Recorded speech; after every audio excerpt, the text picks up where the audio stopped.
आजकल ट्रंप के परिवेश की बात बहुत हो रही है।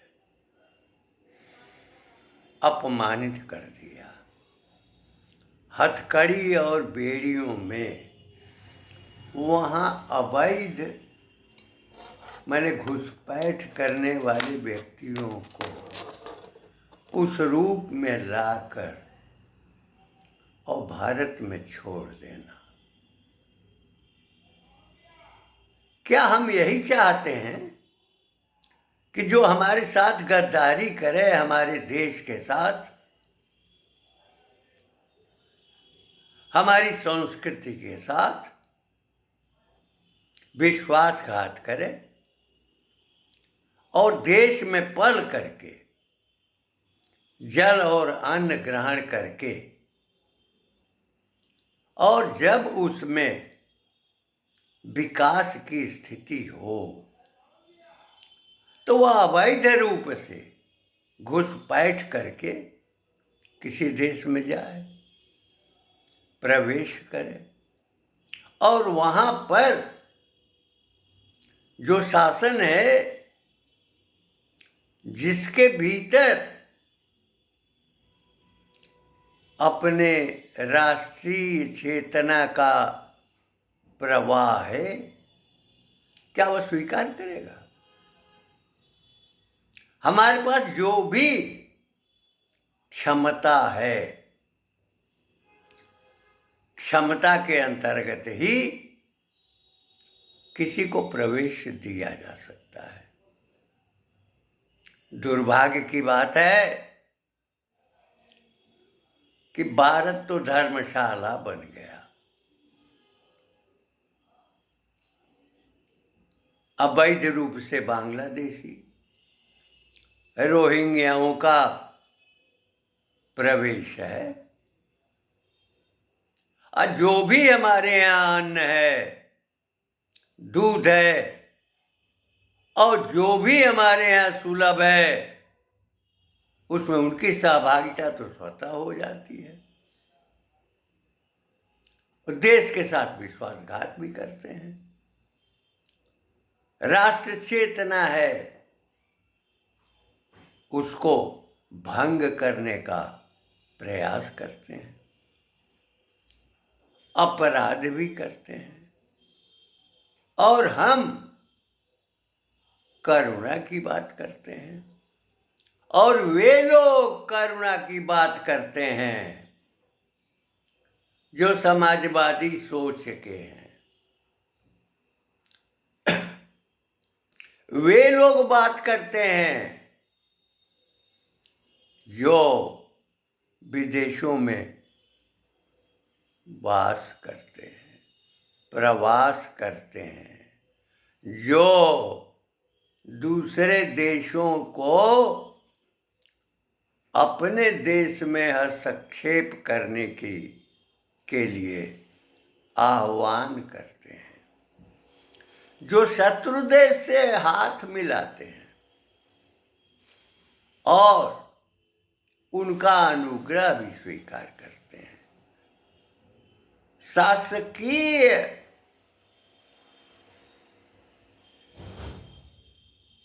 जो वस्तुएं हैं विदेशों से मंगाई जाती हैं,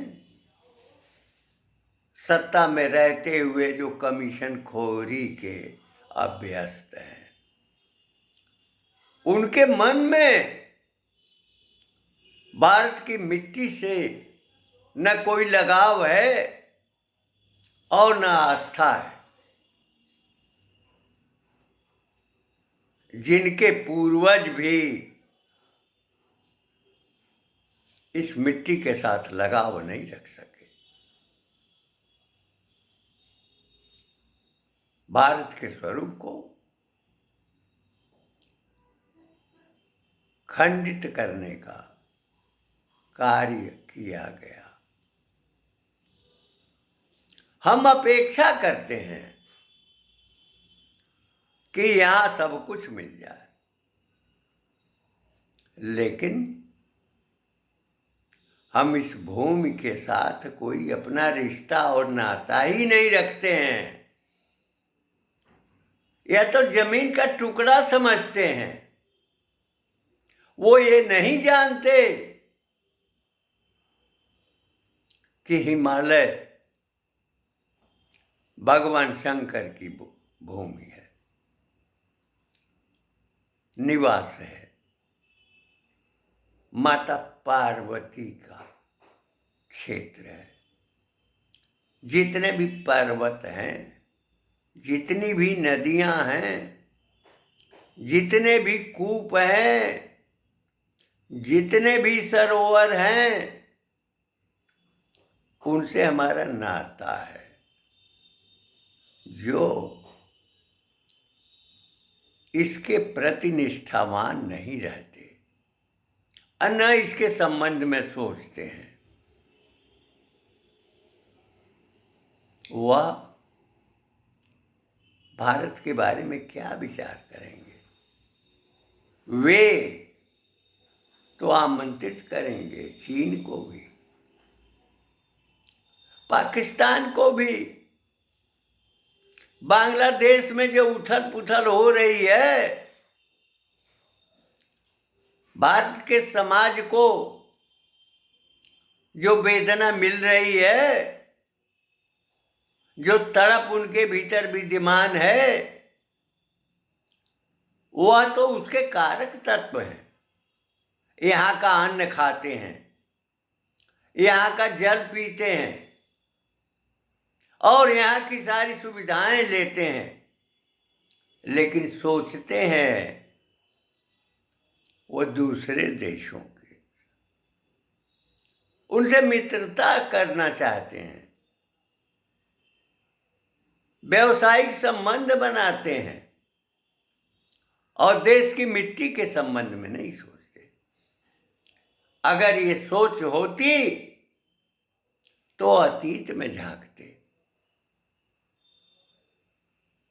भगवान राम ने भी कहा था, जननी जन्म भूमिश्च स्वर्गादपि गरीयसी। स्वर्ग से भी श्रेष्ठ है, माताओं की वह माता है, यह पोषण करती है। प्रत्येक जीव का पोषण मातृभूमि करती है। मातृभूमि के प्रति उनके भीतर लगाव नहीं है, राष्ट्रभाव नहीं है, संस्कृति का बोध नहीं है। वे तो दूसरे देशों के प्रति निष्ठावान हैं, जिनके विलायत में, इंग्लैंड में निवास है। वह यह कभी कल्पना नहीं कर सकते, उनको कभी समझाया नहीं जा सकता, इसलिए कि उन्होंने भारत का अतीत नहीं समझा। भारत को धर्मशाला बनाया गया, यही करुणा थी, यही परोपकार का भाव था, यही आश्रय देने का भाव था, जिसके कारण भारत गुलामी की बेड़ियों में जकड़ा।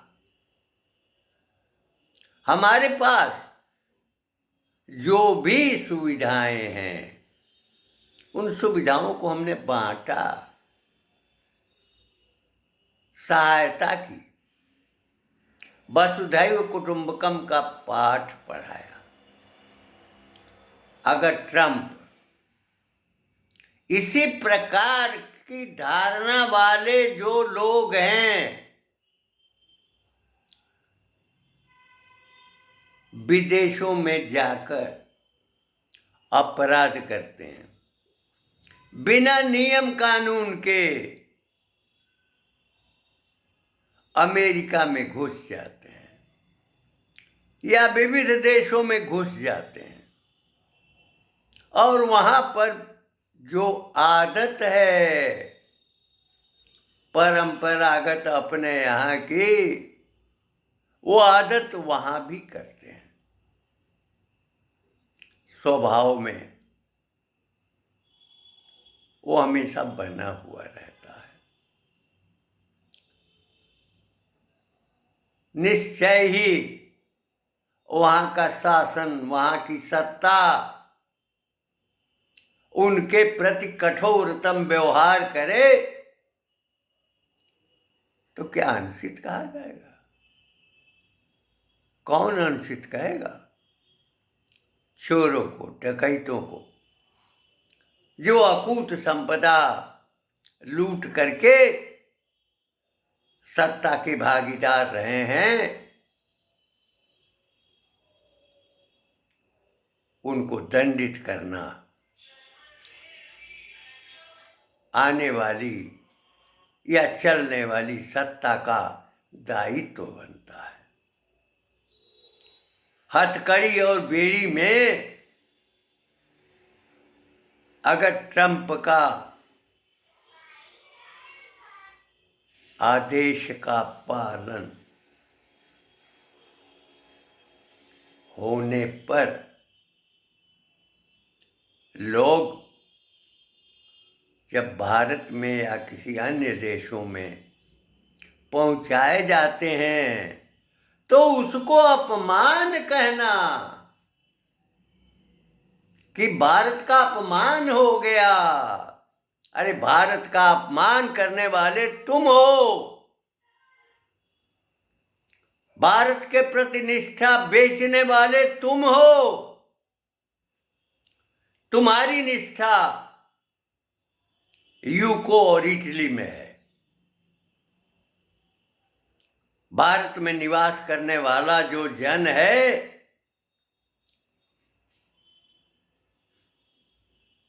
उसका आश्रय केवल भारत है और कोई देश नहीं है जहां वो आश्रय पा सके। लेकिन चाहे किसी भी संवर्ग के हो, किसी भी संप्रदाय के हो, करुणा परायण भारत का संस्कार उन्हें आश्रय देता है। बांग्लादेश में करोड़ों करोड़ों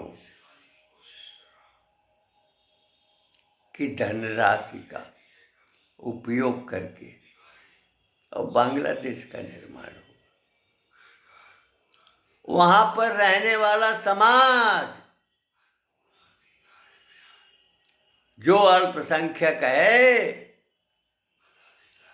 उसके साथ जो दूषित व्यवहार हो रहा है उसके अवलोकन से तो स्पष्ट होता है कि भारत में जो समाज है पारंपरिक रूप में उसके लिए किसी देश में आश्रय नहीं है। कौन आश्रय देगा?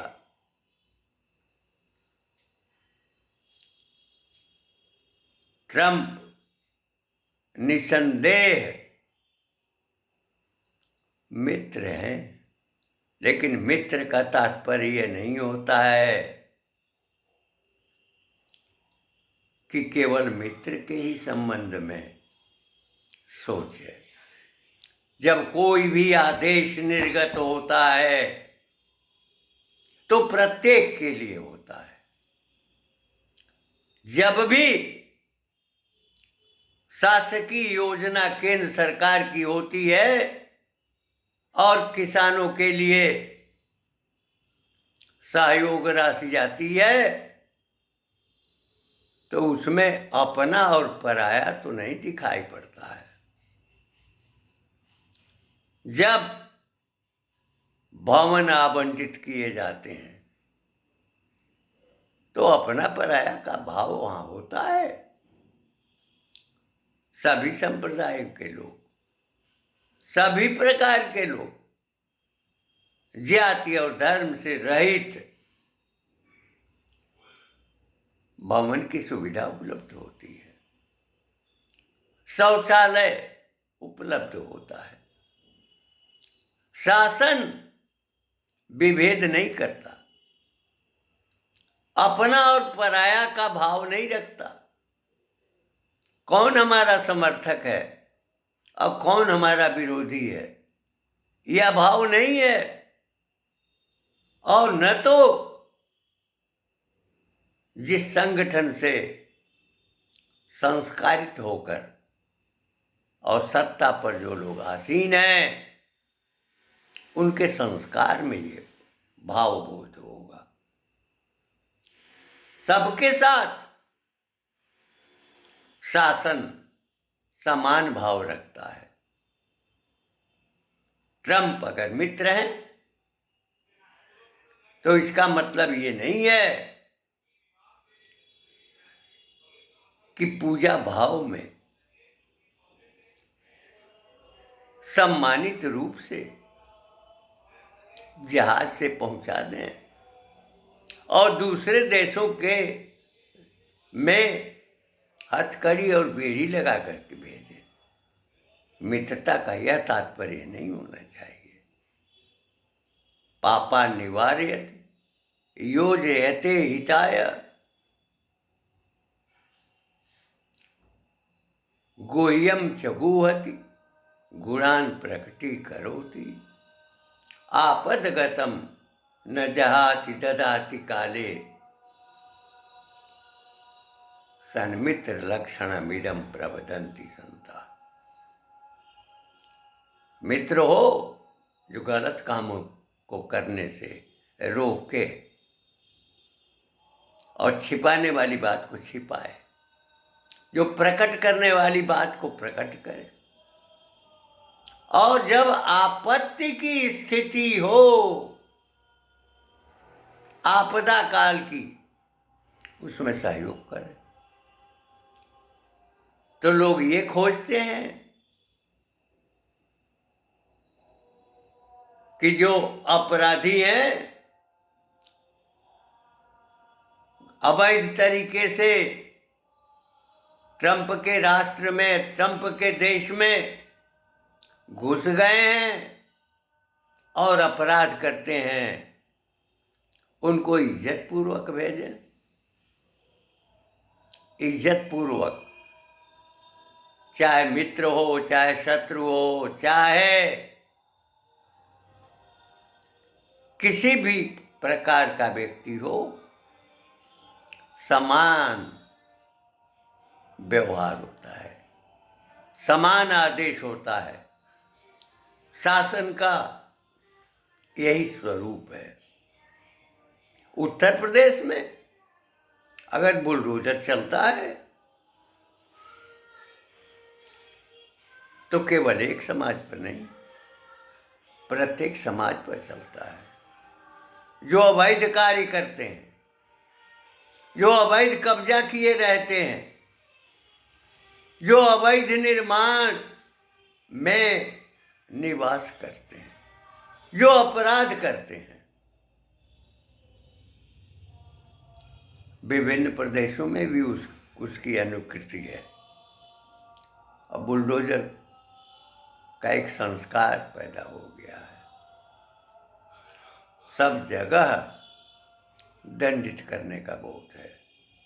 अगर सत्ता में, शासन में कठोरता नहीं होगी तो निश्चय ही जो समाज है वह स्वेच्छाचारिता की ओर बढ़ेगा और लूटने की प्रकृति होगी। सीधे किसानों के खाते में पैसे का आना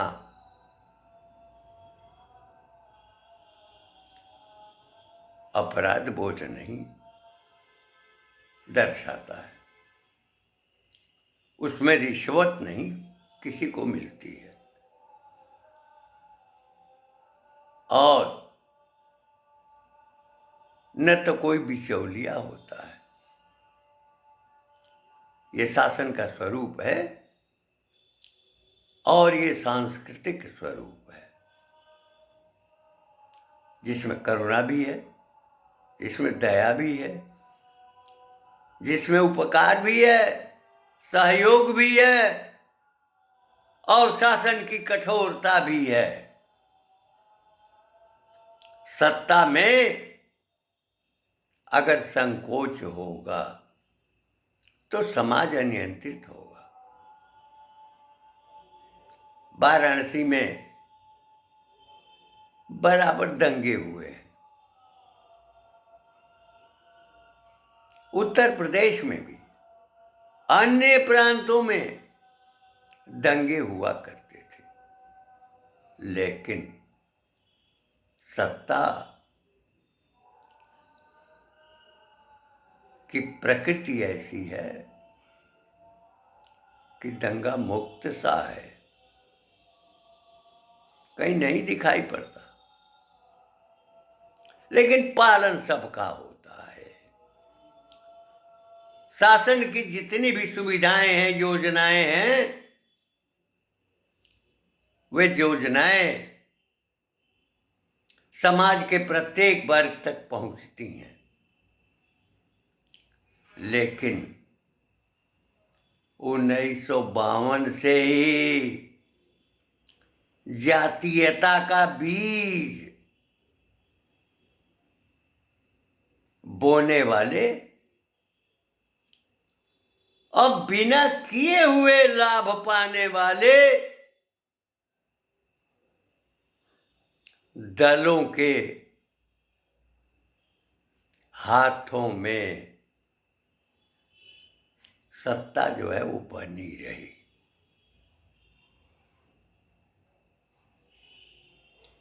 वही प्रारंभ है जातीय आधार का। कांग्रेस के भीतर तो जातीयता कूट कूट कर भरी हुई थी। मुसलमानों को रहने दिया, हमने उपकार किया, हमको वोट चाहिए।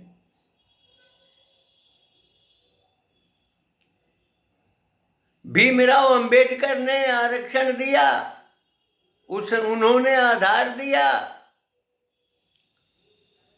लेकिन कांग्रेस ने लाभ दिया तो दलितों का वोट। और ब्राह्मण लोग राक्षस को पंडित समझ बैठे।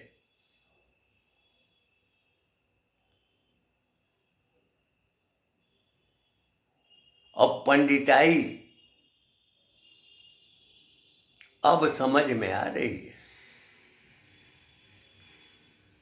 ब्राह्मण का आदर तो हमेशा रहा है, आज भी है, लेकिन जो उपयुक्त हैं, जो पात्र हैं, उनका सम्मान आज भी है। लेकिन जो डकैत हैं, जो दूसरों को धोखा देते हैं, छल करते हैं,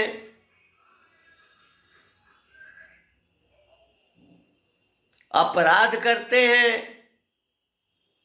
उनका सम्मान कैसे होगा?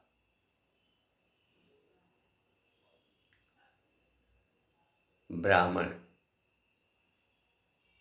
को भी आकर्षित करने का कार्य जिस कांग्रेस ने किया, उसी के अनुकरण में जो सोशलिस्ट पार्टी थी, वो अभी जातीयता के क्षेत्र में उतर गई। जहां जो समाज था, जो प्रत्याशी होता था, वो अपने जातीय समूह में चला जाता था, और जहां जातियों की संख्या होती थी अधिकाधिक, वहां प्रत्याशी होता था, बनाया जाता था। ये छल नहीं है तो और क्या है? जो साम्यवादी विचार के थे, वो अभी अपने जातीय क्षेत्र में आते थे और जाति का लाभ लेते थे। ये 1952 से ही, चाहे कांग्रेस हो, चाहे सोशलिस्ट पार्टी हो, चाहे प्रजा सोशलिस्ट पार्टी हो, चाहे कम्युनिस्ट पार्टी हो, जाति का बीज बोने का प्रयास किया गया और जाति के आधार पर विधायक या सांसद बनने की होड़ सी लगी। जातियों में देश को विभाजित करने का कार्य किया गया। राहुल गांधी जातीय जनगणना की बात करते हैं। जातीय जनगणना, अरे तुम्हारी जाति क्या है? तुम तो फिरोज के पौत्र हो, तुम्हारी जाति क्या है? ब्राह्मण बनते हो? तुम तो भारत के हो ही नहीं, क्योंकि भारतीय परिवेश को तुमने पहचाना नहीं, तुम्हें वो संस्कार नहीं मिला, तुम्हारे बाप को संस्कार नहीं मिला। संस्कार तो तुम्हारे पितामह के पास था, फिरोज के पास था, लेकिन तुमको तो नहीं मिला। तुम इस देश की मिट्टी से जुड़े हुए नहीं हो, मिट्टी से तुम्हारा लगाव नहीं है। और लगाव अगर होता तो चीन में जाकर के अपनी माँ के साथ तुम संबंध नहीं बनाते। जिस चीन को जवाहरलाल नेहरू ने 45,000 वर्ग मील जमीन और तिब्बत सौंप दिया था, ऐसा लगता है कि दहेज में दिया था। जिसने भारत की मिट्टी को नहीं पहचाना, भारत के अतीत को नहीं समझा, भारत के पर्वत और नदियों और तीर्थों से उसका कभी जुड़ाव नहीं रहा, वह भारत का कैसे हो सकता है? अगर ट्रंप भले ही व्यवहारवादी देश है और प्रत्येक व्यक्ति के भीतर वो व्यावसायिक बोध आ जाता है अपने देश के लिए, अपनी मिट्टी के लिए, अमेरिका के प्रति उनमें राष्ट्रनिष्ठा है और वह अपनी संकल्पना के अनुसार अपने राष्ट्र को समृद्ध बनाना चाहते हैं। तो यहां से घुसपैठ करने वाले, अवैध रूप से वहां रहने वाले और अपराध करने वाले लोगों को दंडित करते हैं और उनके देशों में भेजते हैं हथकड़ी बेड़ी के साथ। तो क्या गलत करते हैं? अपमान उस समय नहीं हुआ जब चीन ने जमीन हड़प ली, अपमान तब नहीं हुआ जब लाल बहादुर शास्त्री के साथ छल किया गया, अपमान उस समय नहीं हुआ जब पाकिस्तान ने आक्रमण किया। पाकिस्तान को तुम ही ने बनाया, तुम्हारे ही पुरखों ने बनाया, लेकिन भोग कोई और रहा है। तुम्हारा न तो कभी इस मिट्टी से लगाव रहा है, न भारत के अतीत से कोई लगाव है और न तुम्हारे भीतर सनातन संस्कार रहे हैं।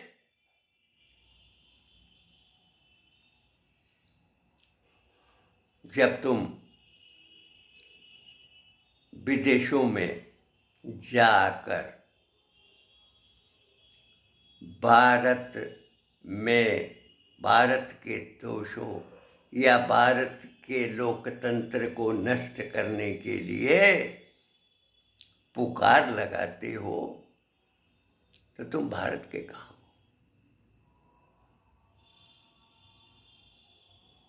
ट्रंप के भीतर, पुतिन के भीतर अगर ये राष्ट्र का बोध है और जो सोवियत रूस उसकी सीमा के अंतर्गत था, खंडित हुआ तो निसंदेह वो सपना देखेगा। भारत में भी जिनकी भूमिका लंबा चौड़ा विस्तार रहा है, उनके भीतर भी ये कामना होती है कि ये हमारे पूर्वजों की जमीन थी, हमको उसको प्राप्त करना चाहिए। विकास के लिए, अपने सामाजिक प्रभाव को बढ़ाने के लिए लालसा तो सबके भीतर होती है। जो सामान्य वर्ग के लोग हैं, जो खेतों में श्रम करते हैं, पसीना बहाते हैं और 2 जून की रोटी का प्रबंध करते हैं, उनका जीवन यानी पूरे समाज को अन्न खिलाने और दूध पिलाने में बीत जाता है। क्या उसका कोई मूल्य है? जिन्होंने श्रम किया है खेतों में, बागों में, नदियों में, समुद्र में भी, और जो भोजन के रूप में ये लोग जो सुलभ कराते हैं, जोखिम उठाकर उनके प्रति भी कोई भावना तो होनी ही चाहिए। लेकिन अवैध रूप से देश का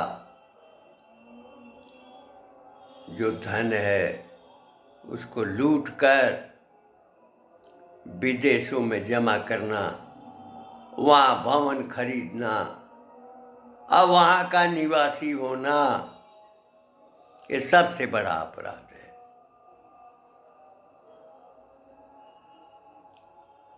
मित्र की पहचान समय पर होती है। जब कभी संकट की स्थिति होती है, अभी जो श्लोक हमने कहा कि आपदगतम न जहाति,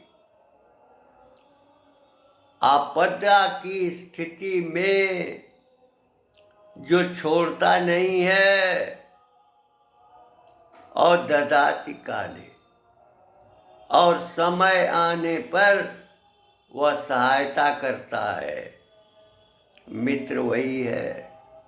गलत काम करने से जो रोकता है, जो छिपाने वाली बात को छिपाता है, इसलिए वह छिपाता है क्योंकि उग्रता होगी, संघर्ष होगा। संघर्ष में जाने से अपने मित्र को बचाता है। आदेश शासन का सबके ऊपर समान होगा, चाहे मित्र हो या शत्रु, चाहे सामान्य हो, वो भारत पर भी लागू होगा। फ्रांस में राज क्रांति हुई थी 1789 में। जो भूखे थे, समाजवादी और साम्यवादी सोच वालों ने उनको इकट्ठा किया। यहाँ भी पैसे बांटकर इकट्ठा किए जाते हैं। इकट्ठा किया और 1789 की क्रांति हुई, सत्ता में परिवर्तन हुआ। बांग्लादेश में यही हुआ है। जो बांग्लादेश के राष्ट्रीय स्वरूप को बनाए रखने वाली जो महिला थी, भारत के प्रति उसकी निष्ठा रही, किस प्रकार से उसका निर्वासन हुआ ये दिखाई पड़ रहा है। सऊदी यहाँ के लोगों के आचरण को पसंद नहीं करता।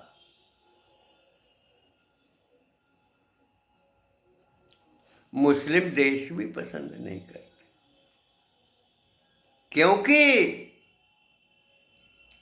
यहाँ तो वो अपना अलग कुरान चलाते हैं, अपना अलग दर्शन चलाते हैं, अपना अलग धर्म चलाते हैं। जो मौलवी हैं वो अपना अलग बोझ रखते हैं। भारत की संस्कृति को नष्ट करने का प्रयास अगर आक्रांताओं द्वारा किया गया है तो सबसे बड़े आक्रांता तो भीतर ही हैं, जो सोचते हैं, समाजवाद की बात करते हैं और जुटाते हैं जातीय समूह को, मेल करते हैं। योगेंद्र मंडल तो कानून मंत्री बने थे पाकिस्तान में, उनका और उनके समाज का क्या हश्र हुआ उनको दिखाई पड़ा। और अंत में उसी भूमि पर आए जिस भूमि ने उदारता पूर्वक सबको संरक्षण दिया है, आश्रय दिया है, जिसके भीतर दान का भाव, शरण में आए हुए उसके संरक्षण का भाव, भूखे को भोजन, ये समाजवादी सोच वाले न केवल जातीय रूप की बात करते हैं, बल्कि वह वर्ग लाते भी हैं। उनके भीतर नुक्ताचीनी ज्यादा होती है।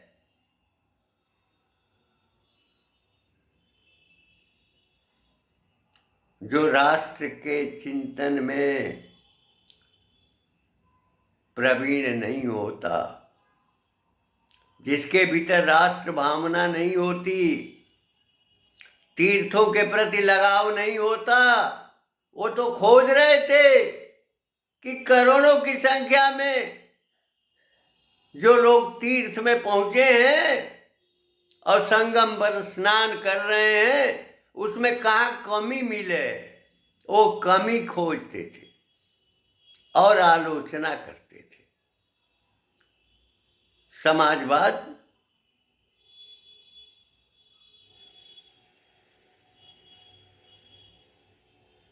ये संदेश नहीं देता और न समाजवाद की संकल्पना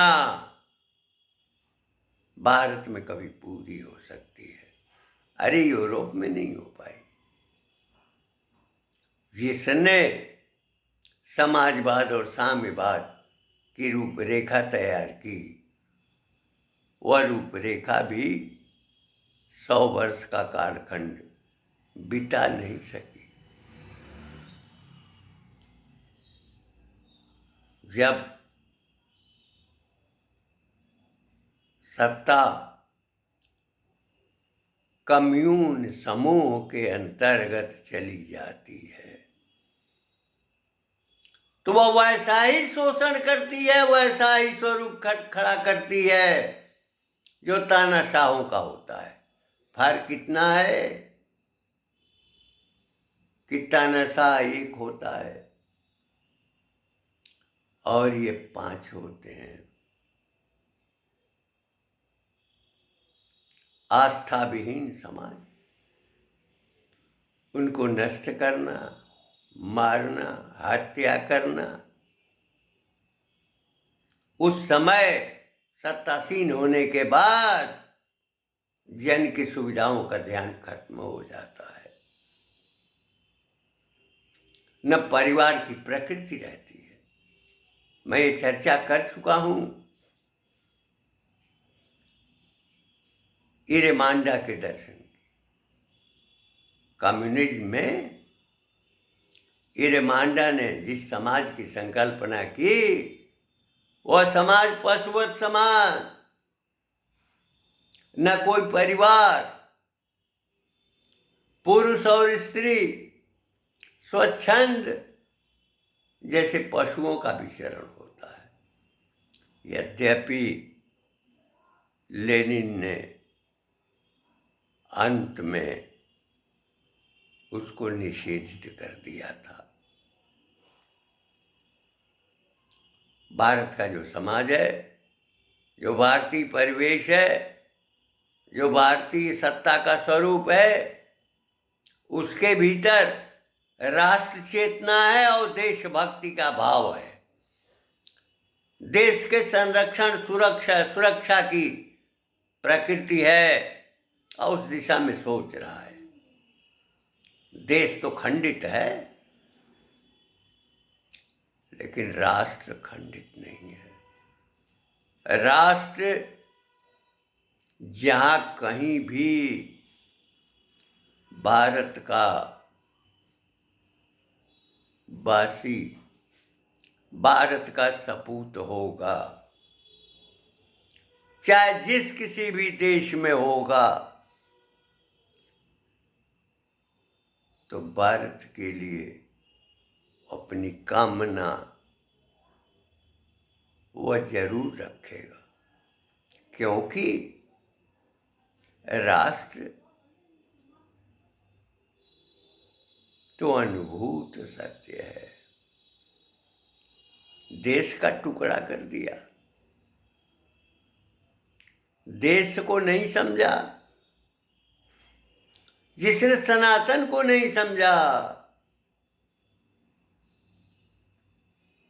जिसने हमारी सांस्कृतिक धरोहर को नहीं समझा, जिन वीर पुरुषों ने जो त्याग किया था, दान किया था, बलिदान किया था, उसको मिटाने का प्रयास किया। उसके भीतर अगर देश के प्रति निष्ठा नहीं है तो राष्ट्र के प्रति निष्ठा कैसे होगी?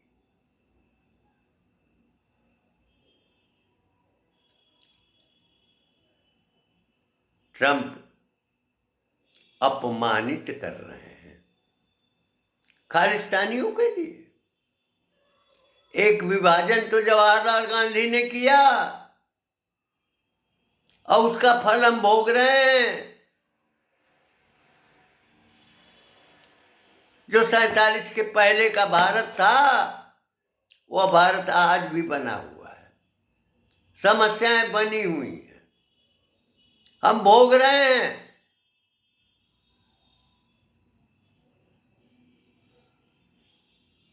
अनुभव कर रहे हैं, उसी में जी रहे हैं।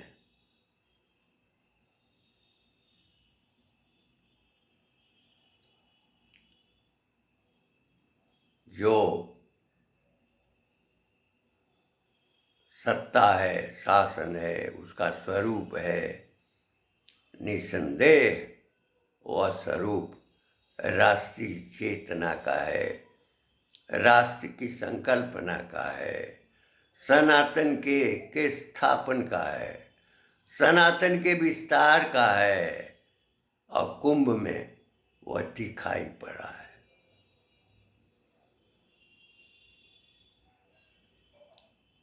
इन शब्दों को के साथ अपनी वाणी को विराम देते हुए मैं यह बताना चाहूँगा कि कोई भी देश में आश्रय नहीं मिलेगा। भारत के प्रति निष्ठा, भारत की मिट्टी के साथ लगाव, भारत के अतीत की स्मृति में वर्तमान में जीना और भविष्य के लिए योजनाएं बनाना, भविष्य की संकल्पना करना, भविष्य में जीवन यापन के लिए विकास का आधार खड़ा करना, यही हमारी राष्ट्रीय चेतना है। और हमको इसके निर्माण के संबंध में सदैव सोचना चाहिए। हम अपना समय यूट्यूबर्स की बहुत बातें आ रही हैं कि ट्रंप ने अपमानित कर दिया, हथकड़ी पे, अरे तुम्हारा सम्मान कब रहा? अब तो सम्मान दिखाई पड़ रहा है। सत्ता की, वर्तमान सत्ता की स्थिति में इसके पहले तुम्हारा कहाँ सम्मान था? सम्मान